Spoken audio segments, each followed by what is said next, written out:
My teen alien girl roommate tries human breeding for the first time, Jake Morrison.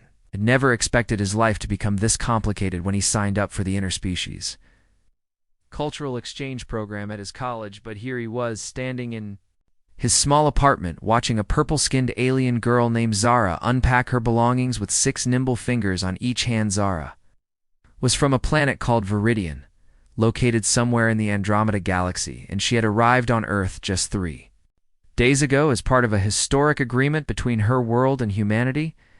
She stood about 5 feet tall, with large violet eyes that seemed to sparkle with curiosity about everything around. Her hair was a cascade of silver strands that moved on their own like living silk, and her skin had a faint luminescent quality that made her glow softly in dim lighting. She was technically what her species called a juvenile, which meant she was around 18 cycles old. In Viridian years, though, she assured Jake that she was fully mature by her people's standards. Her body was slender and graceful, with curves that were surprisingly similar to human females, despite being from a completely different evolutionary path. Jake himself was a regular 21-year-old college student studying biology at the state university. He had brown hair, green eyes, and an average build, nothing special except for his genuine interest in alien life, which is why he had volunteered to host an exchange student from another world. He never imagined that student would be so incredibly attractive despite being from a different species entirely. The first few days were awkward as they adjusted to living together. Zara was fascinated by everything human, from the way coffee makers worked to the concept of television.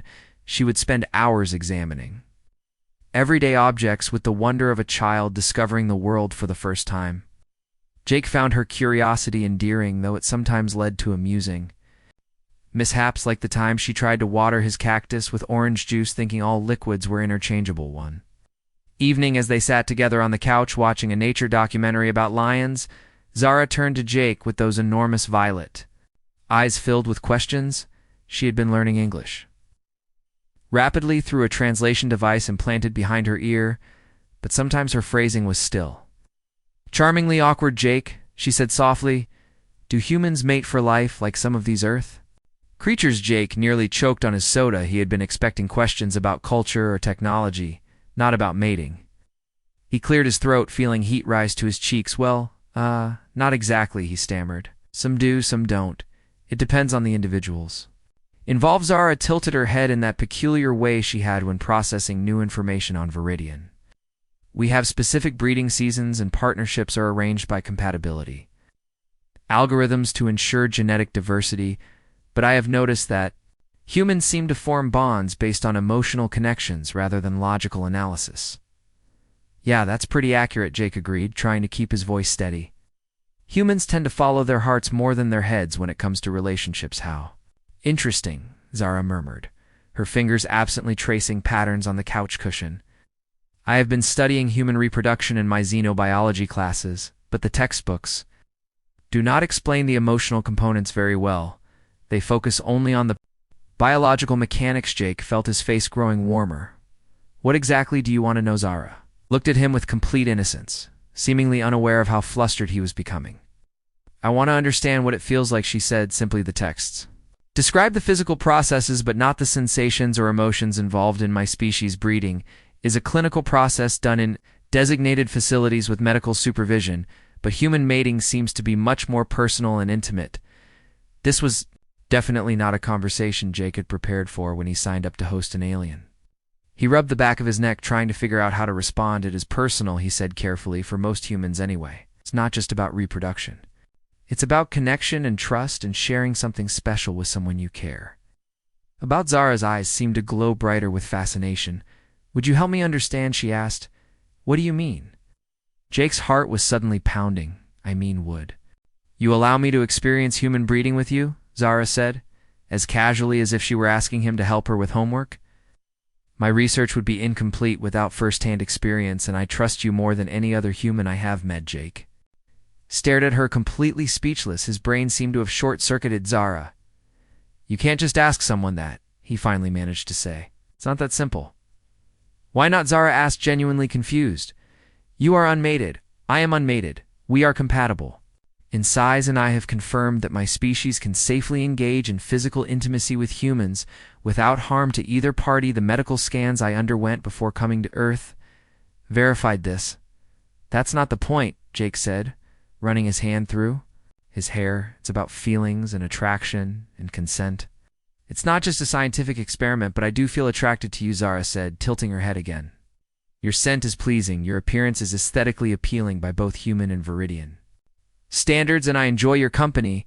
Is that not sufficient basis for human mating? Jake opened his mouth, then closed it, then opened it again. He had no idea how to handle this situation.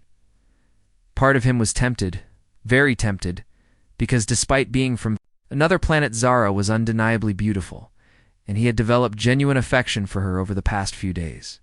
But another part of him worried about the complications and the ethical implications. Really want this? He asked quietly. I do, Zara? Confirmed, her voice soft and sincere. I want to understand what makes humans so passionate about this aspect of their lives, and I want to share it with you specifically because you make me feel safe. Something in Jake's chest tightened at those words. He looked into her violet eyes and saw not just curiosity, but genuine trust, and perhaps something deeper that transcended species. Boundaries, okay, he said slowly. If you're really sure about this, we can try, but we need to take it slow, and if you want to stop at any point, we stop, no questions asked. Sarah's face lit up with a radiant smile that made her skin glow even brighter. I understand, thank you, Jake. He stood up and offered her his hand. She took it, her six-fingered grip, warm and surprisingly familiar, despite its alienness. He led her to his bedroom, his heart racing with a mixture of nervousness and anticipation inside. The room, Jake turned to face her. The soft lamplight made her purple skin shimmer like polished amethyst. Her silver hair swayed gently as if moved by an invisible breeze, and her large eyes watched him with a combination of curiosity and something that might have been desire. Can I touch you, Zara? Asked softly. Yes, Jake whispered. She reached up with both hands, placing them gently on his chest. Her fingers were longer than human fingers, but warm and gentle. She explored slowly, tracing the contours of his shoulders and arms with scientific precision that gradually gave way to something more sensual. Body temperature is warmer than mine, she observed, but it is pleasant. Jake placed his hands on her waist, feeling the smooth texture of her skin through the simple dress she wore. You're beautiful, he said. Honestly, Zara looked up at him with surprise. Beautiful is a subjective term. In Viridian culture, we do not emphasize physical appearance. Well, in human culture we do, Jake said gently, and I think you're beautiful. Something shifted in Zara's expression. Her clinical curiosity seemed to melt away. Replaced by genuine emotion, she rose up on her toes and kissed him tentatively. Ow. Her lips were softer than he expected and tasted faintly of something sweet and exotic like alien fruit. Jake wrapped his arms around her, pulling her closer. The kiss deepened, and he felt her responding with growing confidence. Her six-fingered hands tangled in his hair, and a soft sound escaped her throat that was almost like a purr. When they finally broke apart, both were breathing heavily. Zara's skin was glowing, brighter now, pulsing gently with bioluminescent light that Jake realized might be the Viridian equivalent of blushing. That was. She started, then paused, searching for words. That was more intense than I anticipated. Yeah, Jake agreed, his voice husky. It usually is. They moved together to the bed, and Jake helped Zara out of her dress, revealing her alien body in its entirety. She was humanoid enough that the sight was arousing rather than strange, but different enough to remind him that this was something unprecedented. Her skin was flawless and purple all over, with faint patterns of darker violet that swirled across her body. Like living tattoos, she watched as he removed his own clothing, her eyes wide with fascination. When they were both bare, she reached out to touch him again, exploring with gentle curiosity that gradually became more purposeful. Your anatomy is similar to what I studied, Zara murmured, but experiencing it in person is very different from images in textbooks. Jake guided her to lie back on the bed, positioning himself above her. Are you sure about this? He asked one last time. Yes. Zara breathed, her eyes locked on his eye. Want this? I want you. He kissed her again slowly and deeply while his hands explored her alien body, he discovered that despite their different origins, their bodies responded to each other in remarkably similar ways. Zara's breathing quickened when he touched certain places, and she made those purring sounds that drove him wild with desire. When he finally entered her, she gasped, and her whole body began to glow brighter. The bioluminescence pulsed in waves across her skin, creating patterns of